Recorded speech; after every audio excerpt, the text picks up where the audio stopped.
اکثر آدم‌های موفق اولش اوضاع خوبی نداشتن. به این مثالم دقت کن. یه آدم ناامید میگه آقا من از نقطه منفی دارم شروع میکنم، روز به روزم اوضاعم بد و بد و بدتر میشه، همینجور میره پایین.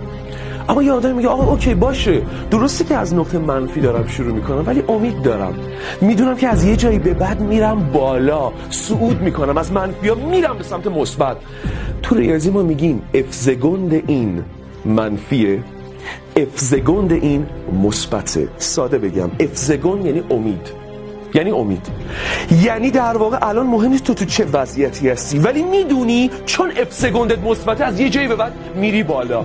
اکثر تاپ های دنیا رو شما نگاه بکنی آدمای امیدواری هستن، آدمایی هستن که از بدبختی، از شرایط سخت، اما امیدوار رفتن به سمت خوشبختی.